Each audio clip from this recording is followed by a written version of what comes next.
السلام علیکم ورحمۃ اللہ وبرکاتہ۔ ناظرین، مفتی طارق مسعود صاحب کے بیان سننے کے لیے ہمارے چینل کو سبسکرائب کریں۔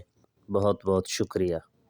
کراچی سے گل صاحب یا صاحب سوال پوچھ رہے ہیں جی، کیا بچوں کی خاطر مجبوری میں حلالہ جائز ہے؟ بچوں کی خاطر مجبوری میں حلالہ، شاید ان کا مطلب یہ ہے کہ کسی خاتون کو 3 طلاقیں ہوئیں جی اور اب وہ اپنے پہلے شوہر کے پاس آنا چاہتی ہے کیونکہ بچے باپ سے تاکہ محروم نہ ہو جائیں، تو اس کے لیے وہ حلالہ کرنا چاہتی ہے۔ یہ مسئلہ چونکہ بڑا حساس ہے اور اس کو افراط و تفرید بہت ہے اس میں، تو اس لیے میں تھوڑا سا اس کو ذرا ڈیٹیل میں بیان کرتا ہوں۔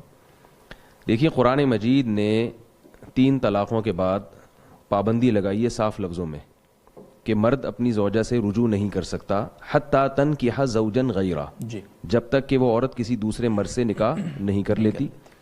اور حدیث میں آتا ہے کہ صرف نکاح کر لینا کافی نہیں ہے، ہم بستری کرنا بھی ضروری ہے، بخاری مسلم کی صحیح روایت ہے۔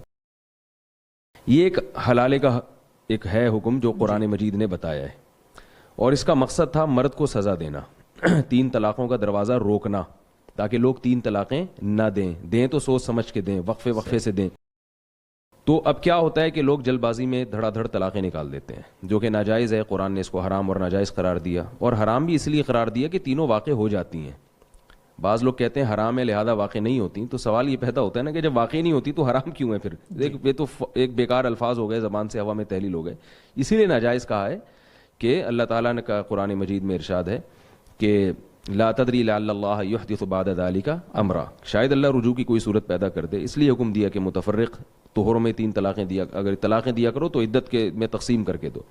اس طرح قرآن میں آتا ہے وَمَن يَتَعَدَّ حُدُودَ اللَّهِ وَمَن يَتَعَدَّ حُدُودَ اللَّهِ فَقَدْ ظَلَمَ نَفْسَهُ۔ طلاق کے بارے میں اللہ نے فرمایا کہ جو اپنے اوپر ظلم کرتا ہے، جو اللہ کی حدود کو توڑتا ہے تو ظلم کرتا ہے۔ اس کی تفسیر میں عبداللہ بن عباس اور دیگر حضرات سے یہی منقول ہے کہ جس نے غیر شرعی طریقے سے طلاق دے دی تو اس نے اپنے اوپر ظلم کیا۔ تو مرد جب اکٹھی 3 طلاقیں دے گا تو اس نے اپنے اوپر ظلم کیا ہے۔ ظلم کیوں کیا؟ کہ اس نے رجوع کا دروازہ اپنے لیے بند کر دیا۔ اب وہ پچھتائے گا لیکن اس کو حاصل کچھ بھی نہیں ہوگا۔ اب ہو یہ رہا ہے کہ زمانے جاہلیت میں تو 3 کے بعد بھی رجوع کا حق تھا، اسلام نے کہا کہ 3 کے بعد رجوع کا حق نہیں ہے۔ قرآن اور سنت سے صاف طور پہ پتہ چلتا ہے کہ مقصد تھا مرد کو سزا دینا تاکہ یہ بیوی اس کی دسترس سے نکل جائے۔ زمانے جاہلیت میں کیا ہوتا تھا؟ لوگ بہلا پھسلا کے اس عورت سے دوبارہ نکاح کر لیتے تھے۔ عورت کا مزاج ایسا ہے کہ اس کی طبیعت میں نرمی ہے، اسے چکنی چپڑی باتوں سے دوبارہ جو ہے نا قائل کیا جا سکتا ہے، اور طلاق کا اختیار مرد کو ہے۔ عورت مرد سے اتنی آسانی سے اپنی جان چھڑا نہیں سکتی ہے، تو ایک دفعہ اس کی جان چھوٹی تھی تو یہ مرد چکنی چپڑی باتوں سے نا دوبارہ اس کو اپنے نکاح میں لائے گا اور پھر لٹکا کے چھوڑ دے گا۔ تو اس مصیبت سے بچنے کے لیے کہ مرد کے اختیارات کو محدود کیا جائے تو اسلام نے 3 طلاقوں کے بعد رجوع کا راستہ بند کیا۔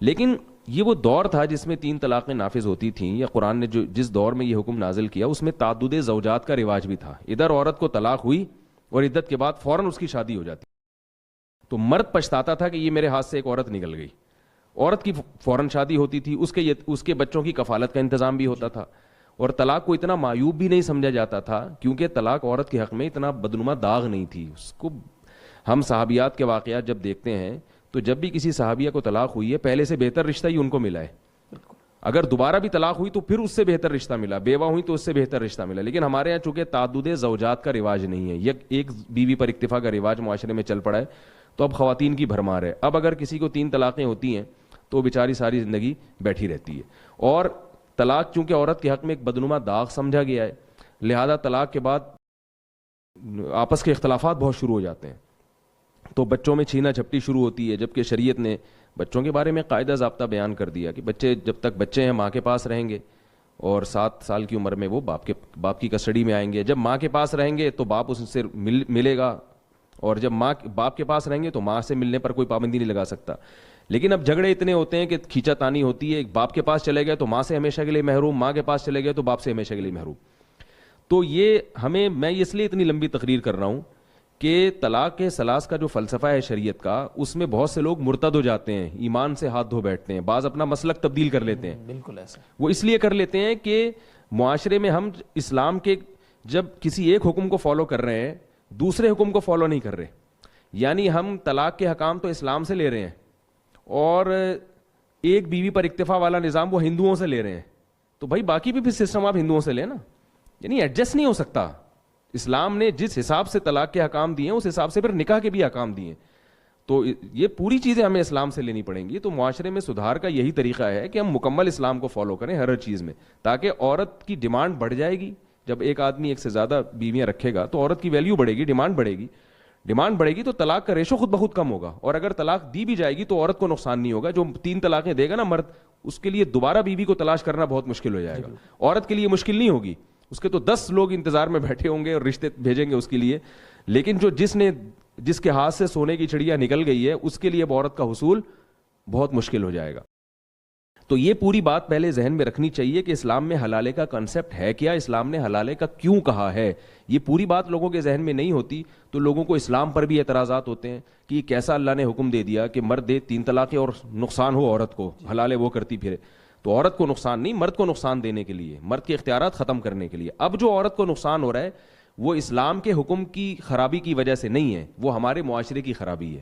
وہ خرابی کیا ہے, ہم نے اسلام کو مکمل فالو نہیں کیا. آدھا اسلام لے رہے ہیں, آدھا ہندوؤں والا سسٹم لے رہے ہیں. تو اب جو حلالی کی جو سیٹ اپ ہے نا, اس سے عورت کو نقصان ہو رہا ہے, وہ اس وجہ سے ہو رہا ہے. اب میں اس کی پوری حیثیت بیان کرتا ہوں کہ دیکھیے, حلالے کے بارے میں بعض لوگ تو اس کو پرلے درجے کی بغیرتی کہتے ہیں جی, اور بعض لوگوں کے ہاں باقاعدہ ایگریمنٹ کر کے حلالے کیے جا رہے ہیں. بعض سنا ہے کہ اس کام کے لیے باقاعدہ بیٹھے ہوئے ہوتے ہیں کہ جس نے بھی حلالہ کروانا ہے. یہ بے شرمی بغیرتی کی بات ہے, مجھے کہتے ہوئے بھی اچھا نہیں لگ رہا, اور وہ اس کے لیے جناب وہ اشتہارات بھی دیتے ہیں. تو یہ دونوں انتہائیں ہیں جو بالکل غلط ہیں. ایک حلالہ وہ ہے جس پر رسول اللہ صلی اللہ علیہ وسلم نے لعنت کی ہے, لعن اللہ المحلل والمحلل لہ, فرمائے جس کے لیے حلالہ کیا جائے اس پر بھی لعنت اور حلالہ کرنے پر بھی لعنت. اور ایک حلالہ وہ ہے جس کا قرآن نے ذکر کیا ہے کہ اگر مرد نے 3 طلاقیں دے دیں, فلا تحل لہ حتی تنکح زوجا غیرہ, عورت شوہر کے لیے حلال نہیں ہے جب تک کسی اور مرد سے نکاح نہ کر لے. 2 قسم کے حلالے, ایک قرآن میں ملتا ہے, ایک حدیث میں. اب اگر علی الاطلاق حلالے کو حرام کہتے ہیں, بے غیرتی کہتے ہیں, سوال پیدا ہوتا ہے کہ پھر کیا قرآن نے معاذ اللہ غلط بات کی, قرآن نے غلط چیز کی رہنمائی کی ہے.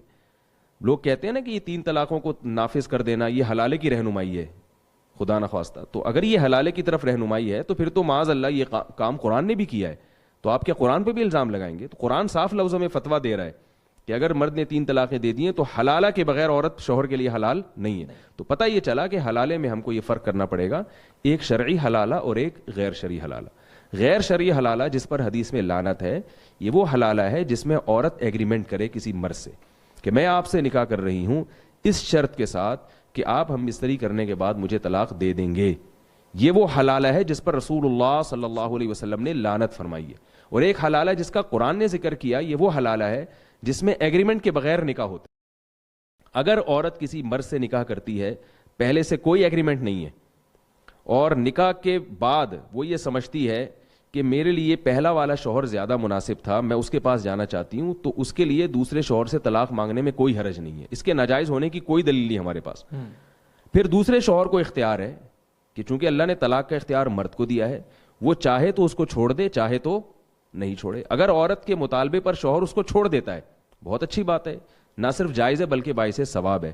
اس لیے کہ جب ایک عورت کا دل آپ کے ساتھ نہیں لگ رہا اور وہ اپنے پہلے شوہر کے ساتھ زندگی گزارنا چاہتی ہے تو اس میں کوئی حرج نہیں ہے. عبد الرحمن ابن عوف رضی اللہ تعالیٰ عنہ جب ہجرت کر کے مدینہ گئے ہیں, ایک انصاری صحابی نے دیکھا کہ ان کو بیچاروں کو کون رشتہ دے گا, یہ اجنبی ہیں. تو ان انصاری صحابی نے ارادہ کیا, ان سے کہا کہ میں اپنی ایک بیوی کو طلاق دیتا ہوں, آپ اس سے نکاح کر لیں, میرے پاس 2 بیوی ہیں. تو کیوں؟ انہوں نے بولا کہ میرا گھر تو بسا ہوا ہے, یہ بیچارے اجنبی ہیں, ان کو رشتہ نہیں ملے گا یہاں پہ, تو میں اپنی ایک زوجہ کو طلاق دیتا ہوں تاکہ ان کا گھر بھی بس جائے, ان کا گھر بھی آمادہ ہو جائے. ظاہر ہے ان کی زوجہ بھی شاید اس پہ راضی ہوں. تو کیا اس کو آپ بے شرمی کہیں گے, بے غیرتی کہیں گے؟ ظاہر ہے ایک مسلمان کا گھر بسانے کے لیے وہ ایسا کر رہے ہیں. تو اگر ایک مرد اپنی بیوی کو اس لیے طلاق دیتا ہے کہ اس کے پہلے شوہر سے بچے ہیں اور میں چاہتا ہوں کہ اس کا پہلا گھر آباد ہو جائے, تو اس میں کوئی گناہ نہیں ہے. لیکن وہ اس پر پابند نہیں ہے. نہ صرف یہ کہ گناہ نہیں ہے بلکہ باعث ثواب ہے. ہاں پہلے سے ایگریمنٹ ہوگا, یہ یقیناً غلط ہے. رہا ایک مسئلہ کہ دل میں اگر نیت ہے عورت کے دل میں نیت یہ ہے کہ میں اس شوہر سے بعد میں طلاق لے لوں گی, لیکن وہ اس نیت کا زبان سے اظہار نہیں کرتی, تو بھی کوئی گناہ نہیں ہے, اس لیے کہ یہ نیت چینج ہو سکتی ہے. جی, عورت کو اس نیت پر عمل کرنا واجب نہیں ہے. ہاں مرد نے اگر طلاق نہیں دی دوسرے شوہر نے, پھر بھی عورت اس کو فورس کرتی رہے کہ نہیں مجھے طلاق دو, اور اس کا جو ہے نا یہ پھر گناہ کی بات ہے. اس لیے کہ جب دوسرے شوہر کی نکاح میں آپ آ گئی ہیں تو اب آپ کو اس کو شوہر سمجھ کے زندگی گزارنی ہے. اگر آپ کے مطالبے پر اس نے چھوڑ دیا تو ٹھیک ہے, نہیں چھوڑتا تو آپ اسی کے ساتھ زندگی گزاریں. پھر پہلے شوہر کی یادیں دل میں رکھ کے رکھنا یہ غلط ہے. ایک آخری بات, کیونکہ میں نے بتایا بہت حساس ٹاپک ہے اور اس میں بہت مس گائیڈ کیا جا رہا ہے لوگوں کو. بالکل. بعض لوگ اس دوسری قسم کے حلالے کو بھی غیرت کے خلاف سمجھتے ہیں. یعنی جو جائز حلالہ ہے جس میں باقاعدہ پہلے سے ایگریمنٹ نہ ہو, اس کو بھی سمجھتے ہیں کہ غیرت کے خلاف ہے. اور وہ ایک صاحب مجھے کہنے لگے کہ بھائی ایک عورت ہے, اس کو دوسرے مرد کی بستر کی زینت بنے, پھر وہ گھوم کے, یعنی ایک آدمی کی بیوی ہو وہ کسی اور مرد کے بستر کی زینت بنے, پھر وہ پہلے مرد کے, یہ تو بغیرتی ہے. تو میں نے ان سے عرض کیا, جو میں جے ٹی آر میڈیا کے حوالے سے بتانا چاہتا ہوں لوگوں کو بھی ایک بات ہے, تاکہ صحیح اور غلط میں جو ہے نا ہم جو شریعت نے جس کو صحیح کہا ہے وہ صحیح ہے. دیکھیے جب ایک آدمی نے اپنی بیوی کو 3 طلاقیں دیں اور عدت بھی ختم ہو گئی اس کی, تو اب یہ اس کی بیوی نہیں ہے, اب یہ جس کے چاہے نکاح میں جائے. اس کو غیرت کے خلاف سمجھنا بے وقوفی ہے. کیا طلاق یافتہ عورت عدت کے بعد کسی مرد سے نکاح نہیں کر سکتی؟ پھر اس کو یہ کہنا کہ کسی اور کی بیوی تھی جو کسی اور کے نکاح میں جائے گی, کسی اور کی بیوی تھی نا, اب تھوڑی ہے. زید نے مثال کے طور پر اپنی بیوی کو طلاق دی اور عدت بھی پوری ہو گئی, اس نکاح کے سارے اثرات ختم ہو گئے. اب وہ زید کی جو سابقہ بیوی تھی جو اب نہیں ہے, وہ بکر سے بھی نکاح کر سکتی ہے, عامر سے بھی نکاح کر سکتی ہے, ساری دنیا کے جتنے بھی مسلمان مرد ہیں کسی سے بھی کر سکتی ہے. اب ان سینکڑوں میں وہ بکر کا سلیکشن کر کے بکر سے نکاح کر لے, تو یہ کیا غیرت کے خلاف کیا اس نے؟ پھر بکر نے اگر اس کو اپنی خوشی سے اپنی رغبت سے طلاق دے دی اور بکر سے بھی اس کا رشتہ ختم ہو گیا اور عدت بھی پوری ہو گئی, اب وہ ساری دنیا کے جتنے بھی مسلمان مرد ہیں ان سے بھی نکاح کر سکتی ہے اور اپنے پرانے والے شوہر سے بھی نکاح کر سکتی ہے. اب اس کو یہ کہنا کہ بکر کی بیوی زید سے نکاح کر رہی ہے, یہ غلط ہے. بیوی تھی اب وہ نہیں ہے. تو جہاں اتنے سارے مردوں سے نکاح ہو سکتا ہے اس کا, اپنے پہلے شوہر سے بھی نکاح ہو سکتا ہے. تو اس میں کون سا اسٹیپ ہے جہاں غیرت کے خلاف کوئی کام ہو رہا ہے؟ تو خام ایک چیز کو جو ہے میڈیا پہ ہوا بنا کے پیش کیا جاتا ہے. اور حقیقت یہ ہے نا کہ نبی صلی اللہ علیہ وسلم نے ارشاد فرمایا کہ قرب قیامت میں ان اللہ لا يقبض العلم انتزاعا من صدور العلماء ولكن يقبض العلماء. اللہ تعالیٰ قیامت میں جو علم اٹھائیں گے نا, تو لوگوں کے سینوں سے نہیں علم چھیننا شروع کر دیں گے, علماء کو اٹھانا شروع کر لیں گے. اس کا نتیجہ کیا ہوگا کہ فَإِذَا لَمْ يَبْقَ عَالِمٌ اتَّخَذَ النَّاسُ جُهَالًا رُؤُوسًا. جب علماء ختم ہوں گے تو لوگ جاہلوں کو اپنا رئیس بنا لیں گے. فَضَلُّوا وَأَضَلُّوا فَأَفْتَوْا بِغَيْرِ عِلْمٍ فَضَلُّوا وَأَضَلُّوا. وہ علم کے بغیر فتوے دیں گے, کوئی بقرات بن کے اور کوئی جناب افلاطون بن کے اور پتہ نہیں کیا کیا منطقی باتیں کر کے, علم ہے نہیں, علم میں پختگی نہیں ہے, گہرائی نہیں ہے. تو وہ نبی صلی اللہ علیہ وسلم نے فرمایا کہ وہ لوگوں کے رئیس بن کے پھر فتوے دیں گے. فضلوا واضلوا, خود بھی گمراہ ہوں گے اور دوسروں کو بھی گمراہ کریں گے. تو اس لیے یہ حلالے کا جو لفظ جس طرح سے میڈیا پہ اس کو اچھالا جا رہا ہے اور اس میں جو اس کو لفظ کو بدنام کیا جا رہا ہے, اس میں اعتدال کی راہ ضروری ہے. کون سی چیز غیرت کے خلاف ہے اور کون سی غیرت کے عین موافق ہے, اس میں ایک باریک لائن ہے, اس لائن میں فرق کرنا ضروری ہے. اللہ تعالیٰ ہمیں سمجھنے کی توفیق.